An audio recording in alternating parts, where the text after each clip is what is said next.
Assalamualaikum warahmatullahi wabarakatuh. Asik. Bapak-bapak, ibu-ibu sekalian, selamat datang di channel Rahasia Kehamilanmu. Channel ini begitu rahasia, sampai saya kalau mau syuting, lihat tuh, harus cari kebun-kebun yang sangat tersembunyi. Itu bukan karena saya nggak mampu untuk syuting di studio yang bagus, tidak. Ini karena rahasia. Nah, topik rahasia kehamilan hari ini adalah tentang metode persalinan yang dinyatakan tanpa sakit atau sakitnya sedikit. Namanya erak. Ingat, erak. Tidak pakai B. Kalau pakai B jadi berak. Oke. Sekarang, Pak Dokter, erak itu apa? Erak itu bahasa Indonesianya yaitu metode pemulihan sesar yang cepat. Habis sesar, pemulihannya cepat. Ya, jadi enhance recovery. Pemulihannya cepat. Nah, sekarang saya jelasin ya. Kenapa kok metode ini ada? Ya, namanya operasi itu dari masa ke masa itu akan selalu makin berkembang. Nah, dulu orang sesar itu dulu dirawat 5 hari dulu tuh, sekarang udah agak sebentar lah, sekitar 3 hari itu standar, 2,5 hari kadang-kadang. Nah, cuman yang bikin agak lama itu adalah satu, kalau habis di sesar itu sakit. Di situ orang kenapa kok pada milih antara sesar sama normal? Karena habis di sesar itu biasanya malam pertamanya itu tidak seperti malam pertama habis menikah menyenangkan, tidak. Ini malam pertamanya kejat-kejat gitulah. Ya, jadi sakitnya agak lama setelah sesar. Nomor 2, setelah sesar itu kan biusnya kadang-kadang hilangnya sekitar 6 jam. Nah, selama 6 jam itu susah untuk gerak. Pipis harus gimana? Pasang selang pipis. Ya, jadi itu susahnya kalau metode yang lama. Nomor 3, mau makan mau minum udahlah sebelum sesar harus puasa, bener kan? Sebelum sesar harus puasa. Setelah sesar kadang-kadang nunggu segala macam, jadi molor sesarnya. Kadang-kadang ibunya udah siap sesar, dokternya masih di matahari jalan-jalan gitu-gitulah. Nah, jadi sesarnya jadi puasanya jadi agak panjang. Habis itu harus lagi puasa sampai nunggu pengaruh bius pada ususnya sudah hilang, baru bisa makan, baru bisa minum. Sama nomor 4, setelah sesar itu ada tanda-tanda bisa keliengan. Kenapa kok bisa keliengan? Karena bius yang metode-metode lama itu, biusnya, bekas lubang biusnya itu agak besar, sehingga cairan di dalam tulang belakang itu kayak ngedrop. Nah, sebelum itu nutup 24 jam selalu ada resiko untuk keliengan, tensi turun. Jadi kalau jalan itu seperti mabuk 7 keliling gitu ya. Jadi ada 4 itu: sakit, gak bisa langsung gerak, makan minum jadi penderita, harus nunggu lapar gak jelas. Nomor 4, kadang-kadang keliengan.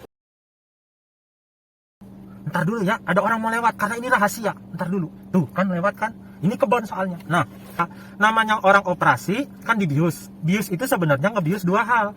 1, supaya ibu tidak bergerak, jadi saraf-saraf untuk geraknya itu diblok atau diambil alih.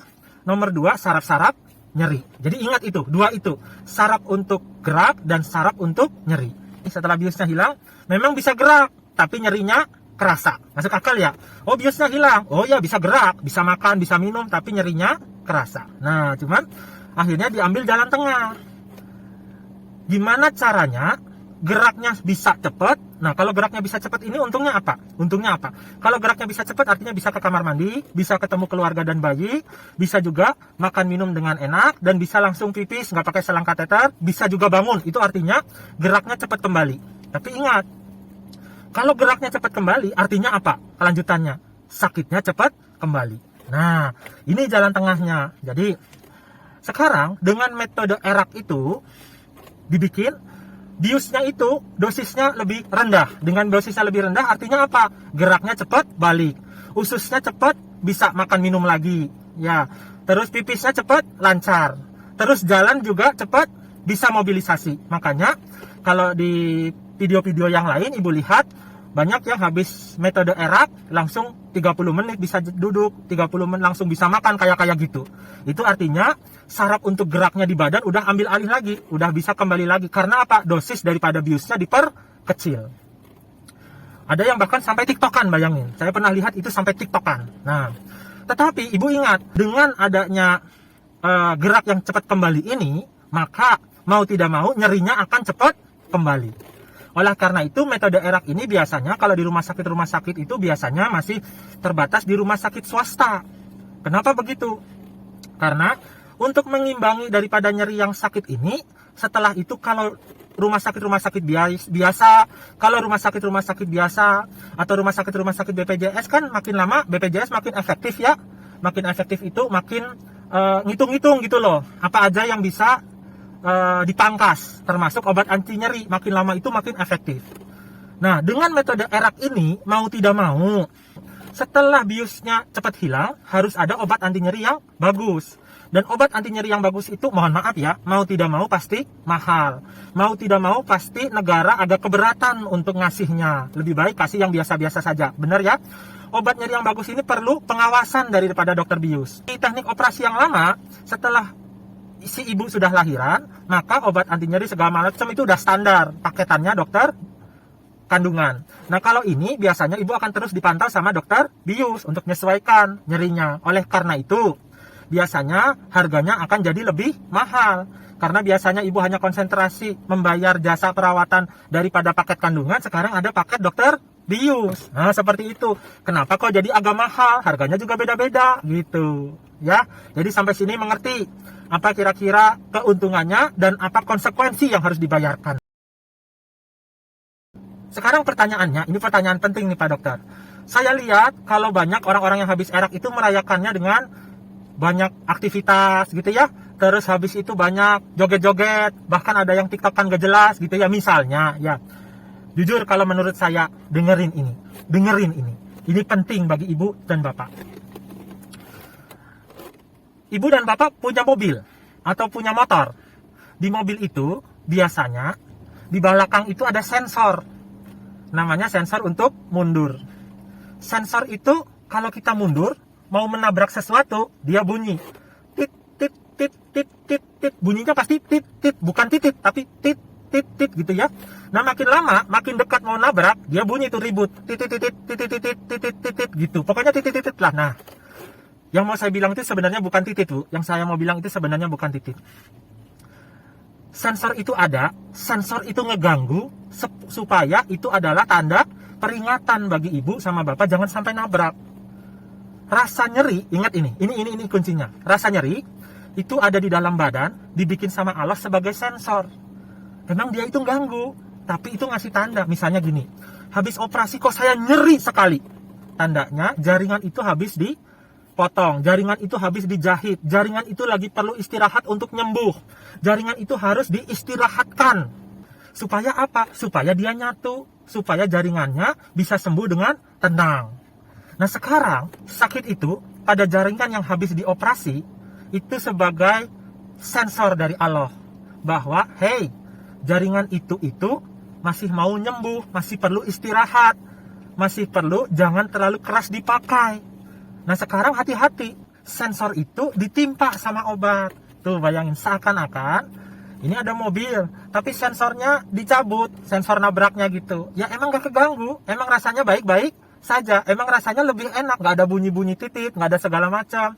Tapi bahaya nggak? Jawabannya iya, bahaya. Bahayanya apa? Tanpa sadar, ternyata kita nabrak. Sama juga dengan jaringan yang habis disesar. Saya pernah punya 2-3 kasus, malah habis itu memang dia habis kontrol, tapi habis itu nyerinya berkepanjangan. Kenapa gitu? Karena jaringan yang harusnya nyatu istirahat, dari awal mestinya istirahat, sembuhnya cepat, paling seminggu cepat. Tapi ternyata karena pakai metode itu, kadang-kadang dia ngentengin. Oh, bisa macam-macam gitu. Bisa ke mall, bisa apa, gitu cepet banget, cepet. Terus bisa tiktokan. Ternyata setelah itu keburu nggak bisa nyambung karena jaringannya udah jadi jaringan lama. Mestinya jaringan kalau habis disesar itu jaringan baru sama jaringan baru nyatu. Ini udah keburu bantet, nggak mau nyambung. Nah, itu dirawatnya lebih lama, bisa sampai 1 bulan. Ada yang pernah 1 bulan. Nah, jadi saran saya tuh gini loh. Kalau ibu bisa ERAK, silakan aja ERAK, nggak masalah. Tapi ERAK itu hanya untuk bantu kenyamanan. Jangan banyak gaya. Habis ERAK, terus rekam-rekam TikTok, terus habis itu mantap-mantapan gitu kan, seakan-akan oh saya pakai ERAK cepat gitu. Ibu pikir deh, ini pikir aja ya, ini pikir pakai logika manusia yang beradab gitulah. Ibu kalau nifas, dapat dispensasi nggak dari Allah untuk nggak sholat, nggak bangun malam, nggak ngerjakan kewajiban-kewajiban fardu? Dapat kompensasi nggak? Jawabannya dapat.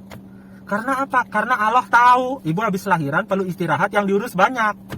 Sekarang dengan teknik ERAK ini, taruhlah Bayangin kalau Allah nanya nanti, kamu saya kasih kesempatan, saya kasih keringanan, nggak ngerjakan tugas-tugas. Sholat, kamu nggak kerjain.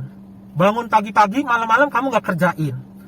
Itu kewajiban sama saya loh, kata Allah gitu. Kok malah kamu tiktokan? Coba di mana pikirannya? Jadi jelas ya. Jadi kalau misalnya bisa erak gimana? Silahkan aja, itu dilakukan, diambil kalau ada kemampuan untuk erak. Kalau rumah sakitnya juga mampu dan ibu juga nggak keberatan, silahkan diambil untuk erak.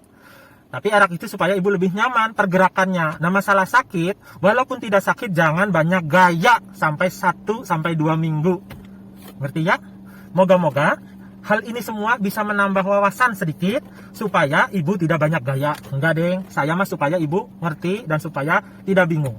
Gitu ya. Nah kalau ini memang membantu, silahkan di-share, bermanfaat gitu ya. Masalah mau subscribe, mau like atau tidak, sakarepmu, saya nggak peduli.